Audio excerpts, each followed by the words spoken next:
you saw on that final possession? A pigeon guard me, go get a bucket, win the game. I hope tonight was the night John Morant learned that words come with consequences. I hope tonight was the night John Morant learned that words carry weight, because the Miami Heat just came out and smoked the Grizzlies. Absolutely smoked the Grizzlies. Made them look like a whole bunch of pigeons playing basketball. Welcome to some Heat talk. And tonight, the Miami Heat, with their explosive offense all of a sudden they start the season, they have an explosive, high-paced offense, came out, smoked the Grizzlies, handled them in the first 4 minutes of the game, and they weren't able to get back since. They were not able to get back in the game. The first 4 minutes of the game, I'm telling you, the first 4 minutes of the game, the Heat had the game won already. Something I'd never seen before. Scored the most points in a half in Heat history in the first half, with 86 points. Beat the Memphis Grizzlies at Memphis 146-114. Crazy offensive night. Great win for the Miami Heat as they finally move on to their first home game on Sunday. But let's get to this game. Spo ran out the double big lineup finally after Wednesday's terrible decision to play Jaime Hawkins at the 4. Eric Spoelstra decided, I'm going to learn from my mistakes. I'm not going to be stubborn. I'm going to start Ware, put him at the 5, move Bam to the 4, and it was wonderful. While Ware started the game, him and Bam didn't even play that much together. They started the game, they started each half together, and that's about it. And you didn't need to see him in the fourth quarter at crunch time. You didn't need to see him in any important minutes in the third quarter because the game was over by the first 5 minutes.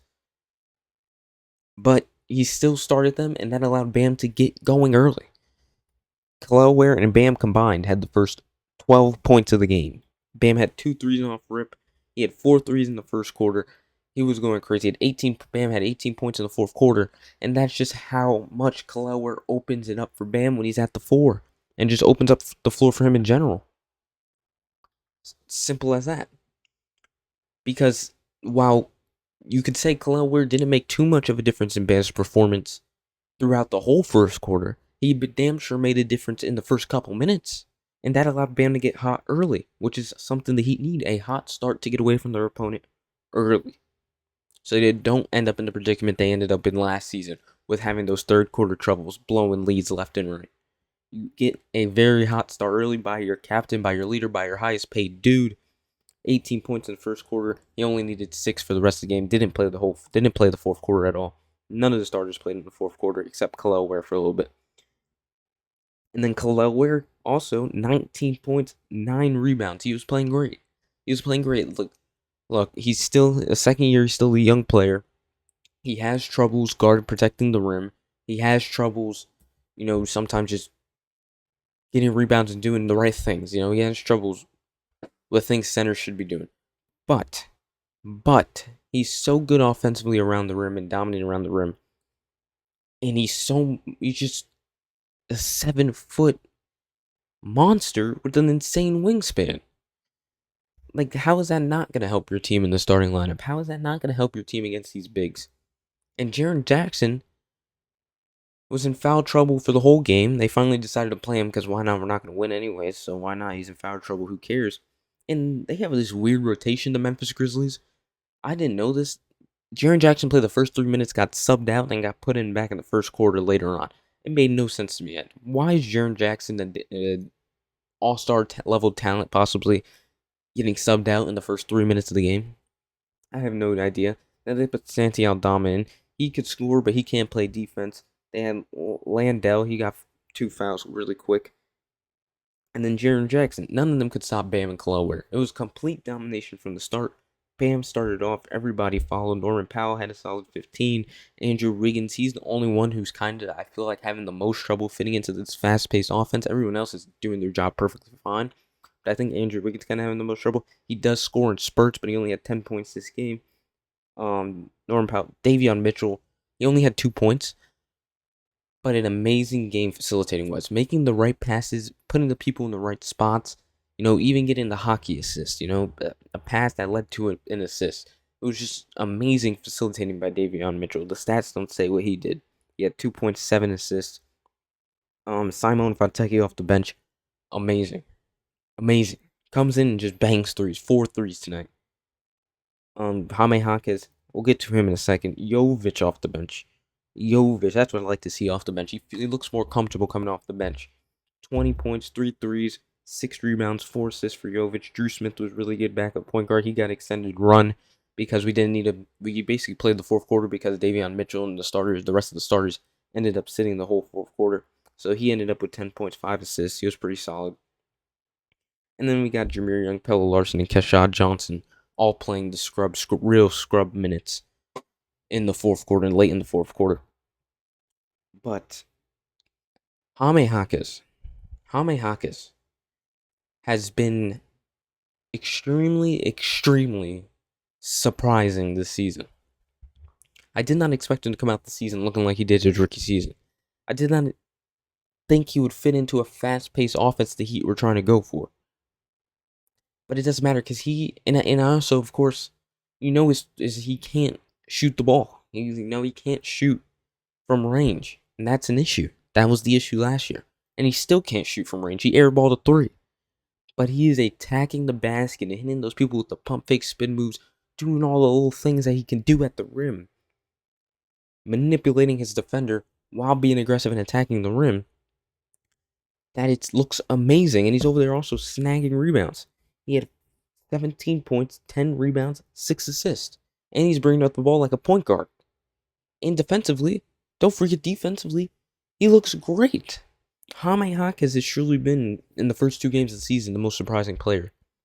He's been the most surprising player. He's been the breakout, or you could say the comeback player, the first 2 games of the season. I hope this continues out throughout the season, because Jaime Jaquez coming off the bench like this, along with Simone Fontecchio hitting those threes looking like the Italian stallion, Duncan Robinson, and then you have Jovic in his bench role. This might be the Mob 2.0. Most outstanding bench. Mob 2.0. The Heat were out there breaking records tonight. I didn't even write that many notes because once I saw the trajectory of this game, there was no point. There was no point. This game was a complete blowout. First 5 minutes of the game, you could say were close. From there on, complete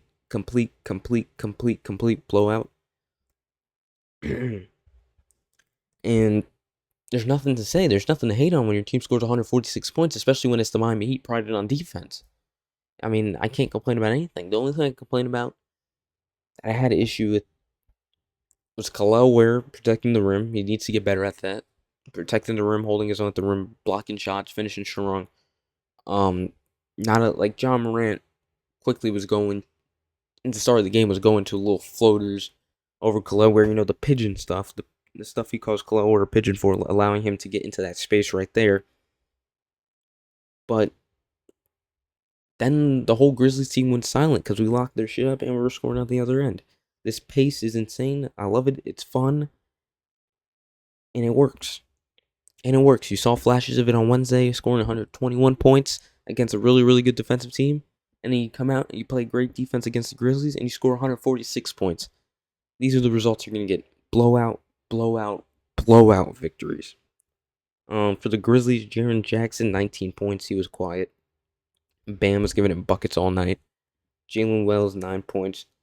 Landale, garbage. KCP had 2 spark threes in the third quarter when the Heat started to take their foot off the gas a little bit. But then we went on an 11-0 run to close the third quarter. There was no chance they were coming back anyways, but just to make it safe, just to satisfy Spo, little 11-0 run by the guys. Bam played most of the third quarter. Just so we don't have to just in case we give up the lead for all the Heat trouble with the third quarter. But other than that, John Morant was as silent as a library. It was like Bam in the fourth quarter on Wednesday. Silent. Completely silent. And he flew away this game like a pigeon to the bench. Simple as that. The Grizzlies came out flat. The Heat came out sparking. They beat them in the threes, beat them in the rebound battle. Turnovers were even. The only thing the Grizzlies had more was free throws. Whether that was a good thing or a bad thing, because it still didn't work out for him. Also, the Heat missed like the first 4 free throws of the night. I thought it was going to be a terrible luck night for the Heat, but they ended up coming out with the greatest night ever. And I don't know what else to say besides the Heat. Get it done on the road. easily with their double big lineup that we all said we wanted to see, that we all said will work better than having Hawkins at the 4 or having Wiggins at the 4 or having Jovic at the 4, whoever at the 4. It worked. Spo went with it. Credit to Spo for making the adjustment, seeing the adjustment that needed to be made off of one game into the season. And this offense looks amazing. And I hope it continues to look this way against the Knicks when we play a really, really good team on Sunday at home. Hope we win the home opener. I think we should. Because, the Knicks had problems with this pace against the Pacers. This is the type of offense the Pacers run, this fast pace, get the shots up, get the shots going.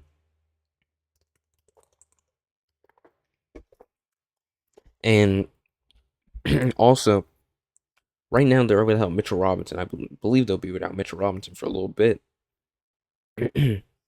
So their lineup tonight was Brunson, Bridges, on Anunoby, Cat, and then they ran out Miles McBride with Josh Hart coming off the bench. I think the Heat, if seeing them run the double big, I think they'll come out with Josh Hart.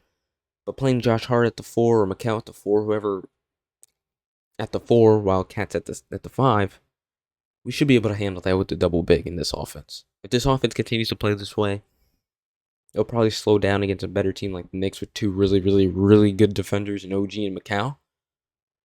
But I think we should have a really good shot at winning, and we match up nicely against the Knicks. I'm interested to see that game on Sunday at 6 o'clock. Home opener. Let's win the home opener. Let's establish a dominant home court record. Like, I want to be the Heat where you're like we started in 2019, 2020, where we're like first games 14-0 at home. That's what I want to be. I want to be like you're playing the Heat at home. They don't lose at home. They're gonna get I want ESPN and Inside the NBA or whoever, Prime, NBC, whatever the hell, to give you that stat where it's like the Miami Heat are 16-1 at home. Not a lot of teams came in here and won. It's an asylum. That's what I want. I also want to handle business away, beat good teams. But that's what I want the most. Dominate at home in front of the fans. Also, it's going to be really interesting when Tyler Hero gets back. Really, really interesting when Tyler Hero gets back. Because, Tyler Hero wants to make those plays. He wants the ball in his hands and go get his shots and get to his spots and play make. Go for the big time plays. And will he be able to fit into this offense with, he did come out with the injury later in the offseason, but really did he have enough time to get in training camp with this offseason, get the preseason run, get this offense down? Can you just plug him in and fit him? Who are you going to take out the lineup? Are you going to take out Davion and run the double big? You take out Wiggins. It's going to be really, really interesting when Tyler Hero's back, but Tyler Hero's not back yet. I want him to be back. He's an all-star. He's a great player. He's good enough. He should be able to fit in. He's smart enough. He should be able to find a way to fit in. The coach, Spo, we had the best coach in the league. He should find him a way to fit in. And he's not back yet. So, we play with what we have. We win with what we have. And we look amazing with what we have. Heat win 146-114 in Memphis. Sunday, play the Knicks at home. New Yorkers are going to pack the Kaseya Center. Doesn't matter. We're still going to walk away with that dub. I'll see you after that game.